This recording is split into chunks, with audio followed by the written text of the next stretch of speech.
강원도 횡성의 어느 마을에는 오래전부터 전해 내려오는 신비롭고 거대한 돌구렁이에 관한 민속신앙이 자리잡고 있었다. 돌구렁이는 마을 뒷산 깊은 곳에 위치한 신비로운 동굴 속에 살고 있다고 전해지며 마을 사람들은 이 거대한 존재를 마을의 수호신으로 믿고 있었다. 옛날 횡성 마을은 천재지변과 역병으로 인해 큰 괴로움을 겪고 있었다.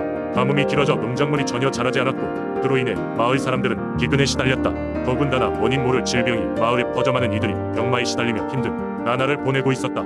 총체적 난국 속에서 마을 사람들은 마지막 희망으로 돌구렁이의 동굴을 찾아가기로 결정했다. 누구도 그 동굴에 들어가 본 적은 없었지만 마을의 한 노인이 과거 자신의 아버지로부터 들었던 이야기가 있었다. 돌구렁이는 순수하고 착한 이들이 기도를 들으면 마법같이 문제를 해결해준다는 것이었다. 이에 마을 사람들은 제일 마음씨 고운 소녀인 아랑을 동굴에 보내기로 했다. 아랑은 두려움 없이 동굴로 갔다. 손에는 마을 사람들이 준비한 작은 제단과 간소한 음식을 들고서 동굴 안은 어둡고 깊었지만 신기하게도 오랜 시간 동안 길을 잃지 않고 끝까지 나아갈 수 있었다고 한다. 드디어 동굴 가장 깊숙한 곳, 끝없이 커다랗고 아름다운 비늘을 가진 돌구렁이가 모습을 드러냈다. 아랑은 그 앞에서 조용히 무릎을 꿇고 진심을 담아 마을의 어려움을 구원해달라고 간절히 기도했다.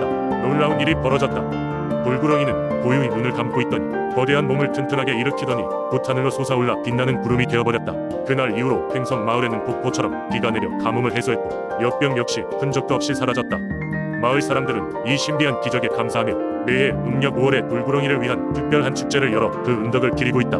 이렇게 횡성의 돌구렁이는 마을의 영원한 수호신으로 남게 되었다. 사람들은 이 이야기를 통해 서로 돕고 자연과 조화롭게 살아가는 것의 중요성을 되새기며 오늘날에도 여전히 그 믿음을 이어가고 있다. 두 번째 이야기. 옛날 영천의 산골짜기에 자리 잡은 작은 마을 보서리가 있었다. 그곳은 한국의 전통 민속신앙이 깊게 뿌리 내린 곳으로 마을 주민들은 대대로 전해 내려오는 수호신 이야기를 소중하게 간직하고 있었다. 그 중에서 가장 유명한 이야기는 보서리의 황금호랑이다. 수백 년 전 보서리 마을은 자연재해로 인해 큰 어려움을 겪고 있었다. 거듭되는 가뭄과 홍수는 마을 사람들의 생활을 위협했고 농작물은 자라지 않았으며 사람들이 먹을 것도 점점 줄어들었다. 마을 사람들은 매일 밤 하늘을 보며 신께 도움을 청했지만 상황은 나아지지 않았다. 그러던 어느 날 마을의 가장 오래된 느티나무 아래에 있던 늙은 신사가 꿈을 꾸었다. 꿈에서 그는 황금빛으로 빛나는 커다란 호랑이를 보았으며 그 호랑이는 말없이 그를 깊은 숲으로 이끌었다고 한다. 꿈에서 깨어난 신사는 이 꿈이 신의 계시라고 확신하고 마을 사람들에게 이 이야기를 전하였다. 마을 사람들은 신사의 꿈 이야기를 듣고 논의한 끝에 그의 안내를 따라 깊은 숲으로 향하기로 결정하였다. 숲속에서 그들은 꿈에서 보았던 것과 같은 황금빛 호랑이를 마주치게 되었고 그 호랑이는 그들을 특별한 웅덩이로 안내하였다. 그곳은 맑고 푸른 물이 차고 넘치는 샘이었다. 황금 호랑이는 더 이상 모습을 드러내지는 않았지만 이상하게 샘의 물은 마르지 않았고 마을 사람들은 그 물을 사용해 농작물을 다시 키울 수 있게 되었다. 또한 마을에는 더 이상 큰 자연 재해가 닥치지 않았고 점차 풍요로워지기 시작하였다. 그 뒤로 보서리 마을 사람들은 황금 호랑이를 마을의 수호신으로 모시며 매년 그의 은혜에 감사를 드리는 제를 올리게 되었다. 오늘날에도 보서리 마을에서는 매년 늦봄이 되면 황금 호랑이 축제가 열린다. 마을 사람들은 전통 춤과 노래로 축제를 즐기며 황금 호랑이의 이야기를 아이들에게 들려주며 이 전설이 오래오래 이어지길 기원한다.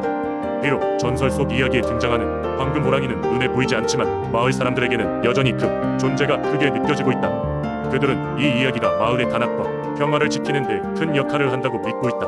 세 번째 이야기. 옛날 옛적 강원도 화천의 깊은 숲속에는 늘상이라는 이름의 영혼이 살고 있었다. 이 영혼은 화천을 수호하는 존재로 알려졌으며 그의 존재는 하늘의 별처럼 희미하게 퍼져 있었으나 그 힘은 강력하여 이 지역에 들어서는 나쁜 기운들을 물리치고 있었다.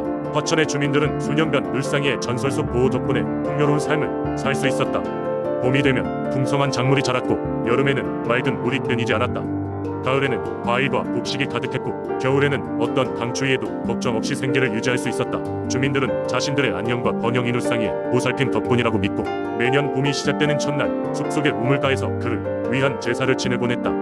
하지만 세월이 흐르면서 늘상이에 대한 이야기는 점차 설화로만 전해지게 되었고 사람들은 도시화와 함께 전통을 잊어갔다. 제사 역시 희미한 전통으로 변해갔다. 그 결과 어느 해 여름 화천에는 예상치 못한 가뭄이 찾아왔다. 사람들은 처음에는 대수롭지 않게 여겼지만 시간이 갈수록 가뭄은 심해졌고 마을의 논과 밭은 타들어갔다. 그때 마을에 사는 용감한 청년 수철이 나섰다. 그는 어릴 적 할머니에게 들었다. 늘상의 이야기를 떠올리며 무언가 깨달음을 얻은 듯했다. 마을의 어르신들에게 가서 자초지종을 설명하고 다시 숲속으로 가 늘상이에게 감사와 사죄의 뜻을 표하기로 했다. 이른 새벽 수철은 제단을 마련하고 속 깊은 곳으로 들어갔다. 그는 마을과 농토가 다시 번영할 수 있도록 기도하며 제사를 올렸다. 그의 진심 어린 기도의 하늘은 점점 먹구름으로 가득 채워졌다. 그리고 마치 기다리기라도 했다는 듯 빗방울이 쏟아져 내렸다. 가뭄은 금세 해소되었고 마을 사람들은 다시 평화로운 일상으로 돌아갈 수 있었다. 이후로 마을 사람들은 다시 매년 초봄이 되면 숲속에서 눌상이를 기리기 위한 의식을 이어갔다. 눌상이는 그들에게 단지 수호신이 아닌 자연과 인간의 조화로운 공존을 일깨워주는 존재로 자리 잡았다. 수철은 마을의 새로운 전설로 남았다. 그는 눌상이에 대한 이야기를 아이들에게 들려주었고 그 아이들은 또 다른 세대에게 그 이야기를 전해주었다. 그리고 눌상이의 전설은 마을 사람들의 가슴속에 깊이 새겨졌다. 화천의 숲은 여전히 고요하게 흔들리며 눌상이의 이야기를 전해주고 있고 사람들이 더 높은 건물과 길 아래의 눌상이의 존재를 잊지 않기를 바랄 뿐이다. 네 번째 이야기. 오래전 해남의 작은 어촌 마을에는 용왕을 숭배하는 특별한 신앙이 전해져 내려오고 있었다. 그 마을은 자그마한 해변에 자리 잡고 있었으며 마을 사람들의 생계는 대부분 바다에 달려 있었다. 이들은 용왕이 바다를 지켜주고 그 덕분에 풍어가 이어진다고 믿었다.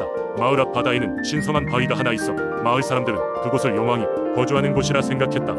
매년 음력 4월이 되면 마을 사람들은 용왕제를 열어 바다의 평안을 기원했다. 제사의 중심에는 바다에서 갓 잡은 신선한 생선과 각종 해산물이 올라갔다. 사람들은 이 음식을 바위 앞에 정성스럽게 차려놓고 용왕에게 깊은 경의를 표하며 제사를 지냈다. 어느 날 마을의 젊은 어부인 창수는 바다에 나가 조업을 하던 중 뜻하지 않은 거대한 폭풍우를 만났다. 그는 필사적으로 배를 몰았지만 거센 파도에 휩쓸려 정신을 잃고 말았다.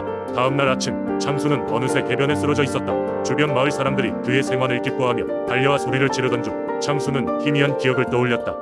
혼미한 와중에 거대한 용이 나타나 자신을 구해주었다는 것이다. 그 용은 그의 배를 잠잠한 물결로 인도해 주었고 창수는 놀라운 체험에 휩싸여 용왕의 은혜를 확신하게 되었다. 이후 창수는 마을에서 용왕에게 가장 성실히 제사를 지내는 인물이 되었다. 그는 매월 추하루마다 제물을 준비하여 바위 앞에서 감사의 기도를 올렸고 마을 사람들 역시 그의 믿음을 존중하며 함께 참여했다. 그 결과 이상하게도 그해부터 마을은 전에 없던 풍요로운 어획량을 자랑할 수 있었다. 세월이 흘러 창수는 마을의 어른이 되었다. 그의 영향력은 점점 커져갔다. 마을의 젊은이들은 다투어 창수에게 바다의 지혜를 배웠고 창수는 늘 용왕의 덕을 강조하며 그에게 감사할 것을 잊지 않았다. 그의 이야기와 실천은 시간이 지나며 전설처럼 남아 해남의 독특한 민속, 신앙의 근간이 되었다. 지금도 해남에서는 매년 용왕제를 치르며 바다의 평안을 기원하며 창수가 전해준 이야기와 함께 용왕의 은혜를 노래한다. 이는 단지 신앙이 아닌 바다와 사람 사이의 끊임없는 공존을 염원하는 마음이 담긴 소중한 문화유산으로 남아있다. 다섯 번째 이야기. 깊고 푸른 산들이 겹겹이 펼쳐져 있는 경기도 양평에는 오래전부터 전해 내려오는 신비로운 이야기가 있다. 바로 할미바위에 얽힌 전설이다. 이 이야기는 양평의 여러 마을 어르신들의 위의 세대를 거쳐 전해 내려오고 있으며 매년 많은 사람들이 그 신비로운 바위를 찾아온다. 지금으로부터 몇백 년 전 양평의 한 작은 마을에는 가난하지만 마음씨 좋은 할머니가 살고 있었다. 마을 사람들은 그녀를 할미라고 부르며 존경과 사랑을 아끼지 않았다. 할미는 늘 힘없는 자들을 보살피고 굶주린 자들에게 자신의 작은 밭에서 난 작물을 나눠주곤 했다. 그러나 할미의 이러한 선행에도 불구하고 마을에 큰 가뭄이 들자 사람들은 생계를 유지하기 어려워했고 결국 마을을 떠날 준비를 하기 시작했다. 그러던 어느 날 밤 할미는 매일같이 내려오던 신령스러운 꿈을 꾸었다. 꿈속에서 신령은 마을 뒷산 큰 바위 아래 물이 있다는 숨겨진 사실을 알려주었다. 꿈에서 깨어난 할미는 망설임 없이 마을 사람들에게 이 이야기를 전했지만 대부분 사람들은 처음에는 이를 믿지 않았다. 그러나 믿음이 강한 몇몇 마을 주민들은 할미의 말을 따르기로 하였고 함께 할미와 뒷산으로 향했다. 할미와 마을 주민들은 신령이 가리킨 바위 아래를 열심히 팠고 마침내 지하 깊은 곳에서 맑고 깨끗한 물줄기가 솟아나오기 시작했다. 주민들은 환호하며 이를 기적이라 불렀다. 이로써 마을은 다시 생기를 되찾았고 많은 주민들은 떠날 마음을 접고 마을에 머무르기로 하였다. 그 후로 할미는 마을의 구원자로 존경받으며 평생을 마을 사람들과 함께하며 평화롭게 살았다. 시간이 흘러 그녀가 세상을 떠났을 때 마을 사람들은 그 바위를 할미바위라 불렀고 그녀의 선행에 감사함을 잊지 않기 위해 매년 제사를 지내기 시작했다. 할미바위는 단순한 바위가 아니라 마을 사람들에게 희망과 믿음의 상징이 되었다. 또한 양평을 찾는 많은 이들에게 이 전설을 들려주며 마을이 지나온 역사의 한 단면을 엿볼 수 있는 중요한 유산으로 남아있다. 오늘날에도 많은 사람들이 할미바위를 찾아와 그 옛 전설의 향기를 느끼며 그곳에서 소원을 비는 모습을 종종 볼 수 있다. 이 전설은 단순히 과거에 그친 이야기가 아니라 지금도 마을의 정신을 이어주는 중요한 사명감을 느끼게 하며 사람들로 하여금 서로 믿음과 사랑을 나눌 수 있게 만드는 중요한 메시지로 전해지고 있다.